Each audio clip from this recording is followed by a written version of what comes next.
అంటే సో బేసిక్‌గా అంటే 'బిగ్ బాస్' అనంగానే చాలామంది అంటే కామన్‌గా ఉన్నవాళ్ళు కొంచెం సెలబ్రిటీ హోదా అండ్ సెలబ్రిటీ హోదా వచ్చినోళ్ళేమో రెమ్యునరేషన్ బాగుంటుంది. ఇంకా మనం 10 మందికి తెలుస్తాం అన్న పాయింట్ ఆఫ్ వ్యూలో వెళ్తారు. బట్ యాజ్ ఎ రెమ్యునరేషన్ పరంగా చూసుకుంటే మీరు అక్కడ టెంప్ట్ అయ్యారా? లేదు నాకు టెంప్ట్ అవ్వడానికి నాకు ఇక్కడ పర్ డేనే 2 lakhs 3 lakhs నాకు వస్తుంది. నేను ఎందుకు టెంప్ట్ అవ్వాల్సిన అవసరం నాకే ఉంది? షో అంతా ఆడితే 1 crore అయితే నాకు 1 monthకి 1 crore వస్తుంది. నేను ఎందుకు మీరు రెమ్యునరేషన్కి నేనేం డిమాండ్ చేయలేదు. మేము డిమాండ్ చేయలేదు, మేము రెమ్యునరేషన్కి ఎప్పుడు ఆశపడలేదు. దేవుడు ఇచ్చినంత వరకు మాకు డబ్బులు బాగానే ఉన్నాయి, ఫేమ్ కూడా బాగానే ఉంది, రెండు ఉన్నాయి. ఇంకొంచెం ఇది ఎక్స్పీరియన్స్ చేయాలి లైఫ్లో, ఇది కూడా అవకాశం వచ్చింది, ఇది కూడా వెళ్ళాలి. మనకి నెగిటివ్ చేసిన పీపుల్ కూడా ఇది ఒక మార్గం చూపించాలి. మీరు ఎంత చేసినా సరే నన్ను ఒక సెలబ్రిటీ హోదాలో మిగతా వాళ్ళు నిలబెట్టారు చూడండి అని చూపించడానికి నాకు ఒక అవకాశం దొరికింది. సో ఇవన్నీ యూస్ చేసుకోవడానికి నేను వెళ్తున్నాను తప్పితే రెమ్యూనరేషన్ కోసం నాకు అసలు ఫరక్ పడదు. అంటే ఇప్పుడు మామూలుగా మీ ఫ్యాన్స్ కానీ లేకపోతే కామన్ ఆడియన్స్ కానీ బిగ్ బాస్ ఫ్యాన్స్ కానీ మాధురి గారు ఉన్నారు అంటే సో ఖచ్చితంగా ఏదో ఒకటి ఎక్స్పెక్ట్ చేస్తారు. అంటే టాస్కుల దగ్గర నుంచి ఫైర్, అంటే ఇప్పుడు నామినేషన్స్ టైం అప్పుడు కూడా మీరు స్ట్రాంగ్గా ఉన్నారా లేదు, ఇవన్నీ ఎక్స్పెక్ట్ చేస్తారు. సో వీటన్నిటిని ఎంతవరకు ఫుల్ఫిల్ చేయగలనన్న వాళ్ళు ఎక్స్పెక్ట్ చేసింది ఖచ్చితంగా నా దగ్గర నుంచి వాళ్ళకైతే వస్తుంది. వాళ్ళు అసలు నిరాశపడరు. నా మీద చాలా ఎక్స్పెక్టేషన్స్తో ఉన్నారు చాలామంది. ఆ ఎక్స్పెక్టేషన్స్ తగ్గట్టుగానే రీచ్ అవుతాను. ఇప్పుడు సోషల్ మీడియాలో ఏదో రకంగా జనాలకి కనిపిస్తూ ఉంటారు. సో అంటే ఎలా దాన్ని మీరు తీసుకుంటారు? అంటే ఇప్పుడు మామూలుగా పాజిటివ్ అయినా నెగిటివ్ అయినా, పాజిటివ్ అయితే ఓకే, ఒక్కోసారి కొంతమంది తీసుకునే విధానం కూడా నెగిటివ్ ఉంటుంది. మనం ఎన్ని మంచి పనులు చేసినా కూడా జనాలు తీసుకునేది మాత్రం నెగిటివ్గానే తీసుకుంటారు కదా. అలాంటి వాళ్ళకి ఏం చెప్తారు? అలాంటి సిచ్యువేషన్స్ని ఎలా ఫేస్ చేస్తారు? సో బేసిక్గా మెయిన్ నెగిటివిటీ అనేది నేను పెద్దగా తీసుకోను.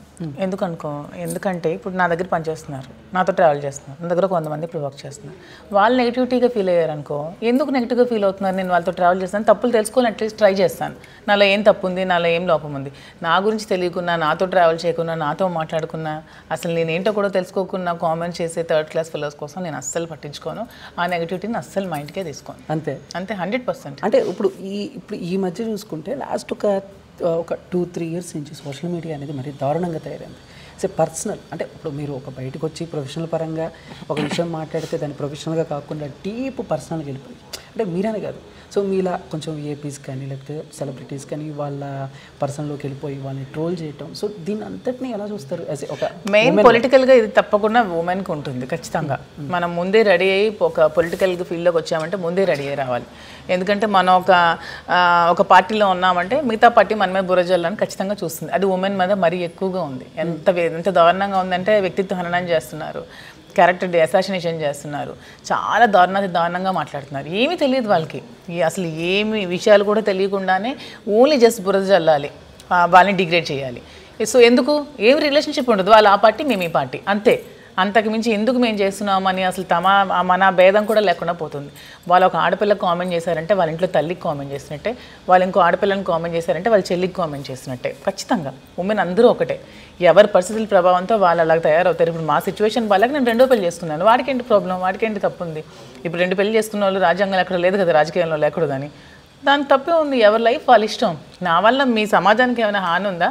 మీ సమాజంలో ఏమైనా తప్పుడు పనులు చేస్తున్నామా? మేము సంఘ విద్రోహ చర్యలు చేసామా? అలాంటివి ఏమైనా చేస్తే అప్పుడు దండించండి, అప్పుడు కామెంట్ చేయండి.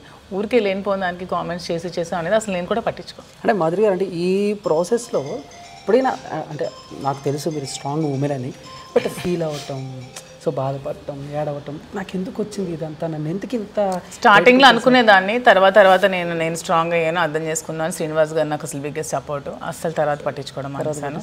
ముందు ఫీల్ అవుతారు, ఎందుకు ఫీల్ అవ్వరు? నేను ఫీల్ అవ్వకపోయినా ఆడపిల్లలు, నా కూతుళ్ళు ఉన్నారు, 3 ఆడపిల్లలు, వాళ్ళు 3 ఫీల్ అవుతారు కదా, అమ్మకి ఎందుకు ఇలా అంటున్నారు, ఎందుకు వాళ్ళకి ఏం తెలుసు అంటున్నారని చాలా రోజులు ఫీల్ అయిన రోజులు కూడా ఉన్నాయి. చెప్తుంటే అర్థం చేసుకుంటున్నారు, పెరుగుతున్నారు. కాబట్టి ఎందుకు అనవసరంగా ఏ అమ్మాయికి కూడా కామెంట్ చేసే రైట్ ఎవరికి కూడా లేదు, ఈ ప్రపంచంలో ఎవరికి కూడా లేదు. ఒక అమ్మాయి క్యారెక్టర్ని మీరు డిసైడ్ చేసే రైట్ మీకు లేదు అసలు, కన్న తల్లిదండ్రులకే లేదు, మీకు ఎక్కడ ఉంది right? Okay, so back to, అంటే ఇప్పుడు మాకు తాజాగా సమాచారం ఏంటంటే మీరు ఒక రియాలిటీ షోలోకి వెళ్ళబోతున్నారు అని చెప్పేసి. సో ఏంటంటే చిన్నప్పటి నుంచి ఈ రియాలిటీ షోస్ కానీ లేకపోతే అంటే సినిమాలు కానీ ఈ ఎంటర్టైన్మెంట్ పట్ల మీకున్న అవగాహన కానీ? అవగాహన కాదు కానీ నాకు ఇంట్రెస్ట్ ముందు నుంచి కూడా, కొన్ని యాక్టివిటీస్ కానీ, యాక్టివ్గా ఉండడం కానీ, లీడర్షిప్ క్వాలిటీస్ కానీ, లీడ్ చేయడం కానీ, ఎవరైనా గైడ్ చేయడం కానీ, ఇలాంటివన్నీ ఇష్టం. అండ్ నా ఉన్న ఫీల్డ్ మెయిన్ పీపుల్తో ఎక్కువ ఉండేది కాబట్టి జనాలతో ఎక్కువ ఉండడం, జనాలతో ట్రావెల్ చేయడం, ఇవన్నీ ఎక్కువ. సో ఈ అవకాశం వచ్చినప్పుడు ముందు వద్దనుకున్నాం. మళ్ళీ తర్వాత చాలామంది ప్రెజర్ పెట్టారు, ఫ్యాన్స్ కూడా చాలామంది వెళ్ళండి, మిమ్మల్ని హౌస్లో చూడాలని ఉందని, చాలా రిక్వెస్ట్లు, చాలా కాల్స్. డైరెక్ట్గా షోరూమ్కి వచ్చి చెప్పడం ఇవన్నీ చేయడం వల్ల మళ్ళీ కొంచెం ఆలోచించి శ్రీనివాస్ గారు నేను కాల్ తీసుకోవడం జరిగింది. సో వైల్డ్ కార్డ్లో మళ్ళీ వెళ్తున్నాను. వైల్డ్ కార్డ్ అంటే బేసిక్గా వైల్డ్ కార్డ్ ఎంట్రీ అంటేనే ఒక సర్ప్రైజింగ్. బట్ ఫస్ట్ నుంచి మాధురి గారు ఉంటే బాగుండేది అనుకుని మీ ఫ్యాన్స్ కూడా ఫీల్ అవుతారు కదా. So first ఆలోచించలేదా? ఫస్ట్ అంటే అంటే టైం షెడ్యూల్ కూడా లేదమ్మా. అంటే బ్రాంచెస్ ఇంకొక 2-3 పెడుతున్నాము, ఆ బిజీలో ఉన్నాము. సో ఇప్పుడు కూడా చాలా కష్టంగా ఉంది వెళ్ళడం వల్ల చాలా వర్క్స్ ఆగిపోతున్నాయి, చాలా వర్క్స్ పెండింగ్ ఉన్నాయి. ఎందుకంటే అన్నీ శ్రీనివాస్ గారు నేనే చేసుకోవాలి, ఇంకెవరూ లేరు. శ్రీనివాస్ గారు ఇంక చూసుకుంటాను, పర్లేదు, నేను బ్యాలెన్స్ చేసుకుంటాను, వెళ్ళు అని ఇంకా 100% నాకు సపోర్ట్ చేయడం వల్ల వెళ్తున్నాను. లేదంటే చాలా కష్టంగా ఉంది. షెడ్యూల్ టైం అనేది చాలా కష్టం. అంటే ఫోన్ లేకుండా, మనుషులకి దూరంగా, ఎవరితో కాంటాక్ట్ లేకుండా ఉండడం అనేది చాలా కష్టం. అయినా సరే వెళ్తున్నా. ఓకే. అంటే ఇప్పుడు మీరు చెప్పారు ఫోన్ లేకుండా, అంటే బేసిక్గా ఫోన్ ఒకటే కాదు, లోపలికి వెళ్తే సరిగ్గా ఫుడ్ ఉండదు, సరిగ్గా నిద్ర ఉండదు. వీటన్నిటికీ ఫుల్ ప్రిపేర్ అయ్యారా? అవ్వాలి, ఎందుకంటే లైఫ్లో అదో ఒక ఎక్స్పీరియన్స్ చేయాలి. ఎప్పుడు అనుకుంటాను రోజులో ఒక కొద్ది అవస్థన ఫోన్ లేకుండా ఉందామని, అసలు అవ్వట్లేదు, డివియేట్ అవ్వలేకపోతున్నాను. ఫోన్ పట్టుకునే ఉండడం, ఈ సోషల్ మీడియా చూడడం, ఈ ఇన్స్టాలు, ఫేస్బుక్లో ఎప్పుడు ఫోన్ ఓపెన్ చేయడం, వాటికి దూరంగా కొద్ది రోజులు ఎక్స్పీరియన్స్ చేయాలని ఉంది. అండ్ ఆ ఫుడ్ కూడా లగ్జరీకి బాగా అలవాటు పడ్డాను. సో అవన్నీ లేకుండా కూడా ఉండగలనా లేదా, ఆ ఎక్స్పీరియన్స్ కూడా చేయాలని ఉంది లైఫ్లో. ఓకే. సో ఇది ఒక ఎక్స్పీరియన్స్గా ఫీల్ అవుతున్నాను. ఓకే. సో ఏంటంటే ఫస్ట్ బిగ్ బాస్ ఎప్పటి నుంచి చూస్తూ ఉన్నారు? అంటే రియాలిటీ ఆ షో మీద చాలా లేదు, మేము ఎన్టీఆర్ అప్పుడు టైం నుంచి కూడా మేము బిగ్ బాస్ అనేది అప్పుడప్పుడు చూస్తూ ఉంటాం. వీకెండ్స్ ఖచ్చితంగా సాటర్డే సండే చూస్తాం. డైలీ చూడకపోయినా వీకెండ్స్ అయితే ఖచ్చితంగా చూస్తాం, ఫాలో అవుతూనే ఉంటాం. దానికి నెగిటివిటీ పాజిటివ్ ఉంటే ఏ ఫీల్డ్కైనా 2 షేడ్స్ ఖచ్చితంగా ఉంటాయి. అది దేనికైనా సరే నెగిటివ్ ఉంటుంది, పాజిటివ్ ఉంటుంది. ఎవ్రీ ఫీల్డ్, ప్రతి ఫీల్డ్కి దేవుడే ఒకరికి ఒక దేవుడు నచ్చితే ఇంకొక దేవుడు, ఆ దేవుడు ఇంకొకరికి నచ్చరు. భగవంతుడికే తప్పలేదు, మనం అంతా ఇవన్నీ. సో నెగిటివ్ ఉంది, పాజిటివ్ ఉంది, అవన్నీ ఆలోచిస్తే లైఫ్లో డెసిషన్ తీసుకోవాలి. మనం పాజిటివ్గా ఉంటే అన్నీ పాజిటివ్గానే ఉంటాయి. యద్భావం తద్భవతి, మన ఆలోచనలోనే అన్నీ ఉంటాయి.